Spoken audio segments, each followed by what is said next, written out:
Olá pessoal, meu nome é Júlia, eu sou estatística e cientista de dados da BHS Cryptos e vim aqui hoje para mostrar um pouquinho de como funciona a nossa solução Data Science, o Analytics for All.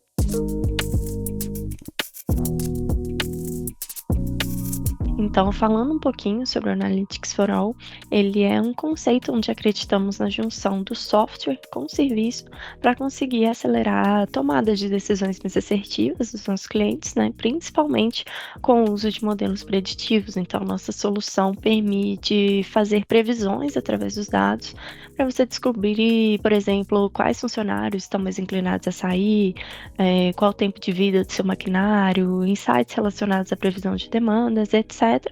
E tudo isso usando fluxos de análise preditivas.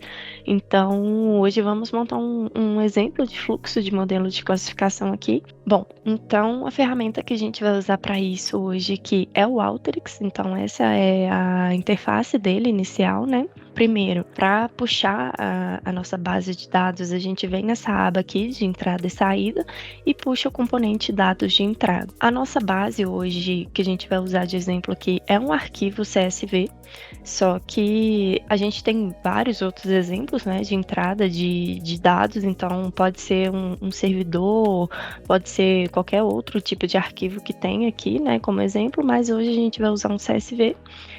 Então, vai ser esse dados falha aqui. E antes mesmo de rodar o fluxo, a gente já consegue ver aqui qual a estrutura, né, da nossa base de dados. Então, a gente tem esse field one aqui que a gente vai excluir futuramente, porque é só mostrando, né, qual o número do registro. A gente tem a peça, que é tipo um ID da peça. O tempo de uso em anos, então 5, 8, 7 anos, dependendo da peça. O peso de cada peça e se essa peça falhou ou não. Então, essa é a nossa base histórica, né? É o nosso passado. Então, a gente vai usar essa base para conseguir classificar o modelo. Então, antes de partir, né, para o modelo de predição, a gente vai antes modelar essa base. Então, a gente vem aqui nessa aba preparação e puxa o componente de selecionar para a gente conseguir alterar o tipo dos nossos dados. Como eu disse anteriormente, a gente não vai precisar dessa coluna Field One, então eu vou desmarcar ela aqui porque a gente não vai precisar. O tempo de uso era em anos, então eu vou colocar ela como inteiro. O peso, a gente viu aqui que era um campo decimal, né? Então eu vou colocar ele como decimal. Peso fixed decimal, então eu vou colocar aqui o tamanho 20 com 6 casas decimais. E a falha, coluna de falha, a gente viu que é um campo de sim ou não, então ele pode continuar como string. Então a nossa base está modelada, então a gente agora pode partir para o modelo de classificação. Então a gente vem aqui na aba preditivo. Aqui a gente tem vários tipos de modelo, né? Como a gente pode ver, só que o que a gente vai usar aqui agora é o de regressão logística. Ele é um modelo que precisa ter a variável alvo, o Alteryx chama de variável alvo, na estatística a gente fala variável resposta ou variável dependente, mas a regressão logística ela precisa ter essa variável alvo como uma variável binária de 1 ou 0, sim ou não. Então a gente viu lá que é a variável que a gente quer predizer, que é a variável de falha, que ela está como sim ou não. E as nossas variáveis preditoras é o tempo de uso em anos e o peso dela. Então, a gente vai colocar só um componente aqui de navegação para a gente ver como que ficou o modelo e a gente vai executar esse fluxo. Aqui a gente está fazendo de forma manual, né? Mas também tem a opção de automatizar esses processos com o Alteryx Server. Então, a gente só agenda, né, lá no servidor, o horário, o dia, a frequência com que esse fluxo vai rodar e tem a opção de não rodar manualmente. Bom, aqui o fluxo rodou, então a gente vem aqui nesse componente de navegação. E aqui no canto esquerdo ele dá para a gente a acurácia do modelo, a precisão, o recall, ponto de corte, a matriz de confusão. Então o Alteryx já entrega para a gente uma análise bem completa, né? Então, pela acurácia que ficou muito boa, né? Então, a gente, de 100 peças, a gente viu que 93 delas o Alteryx conseguiu classificar o modelo, conseguiu classificar de forma correta, né?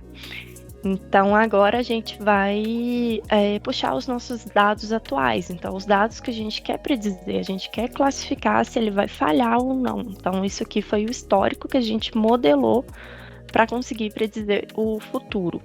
Então, a gente vai puxar novamente aqui dados de entrada. Também é um arquivo CSV.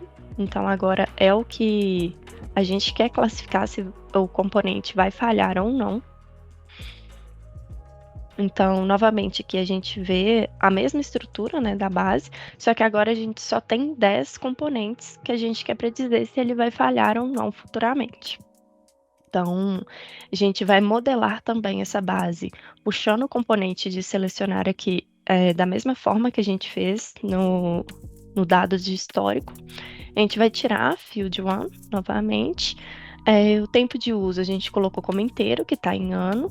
E o peso a gente tinha colocado como fixed decimal, com o tamanho 20, né? Com 6 casas decimais. Então, agora a gente vai puxar um componente aqui também na aba de preditivo, a gente vai puxar o componente de pontuação, que esse componente agora vai dar para a gente a probabilidade, né, de cada um desses 10 componentes falharem. Então, a âncora O, a gente vai ligar aqui no M, vai ligar na âncora M do componente predição, e o componente selecionar a gente vai ligar na âncora D do componente de pontuação. Então, só para a gente ver também como ficou, a gente vai puxar aqui o outro componente de navegar. E vamos executar o fluxo também para a gente ver qual que vai ser a probabilidade de cada um daqueles 10 componentes daqui dessa base de dados que a gente acabou de colocar, qual vai ser a probabilidade de cada um deles falhar.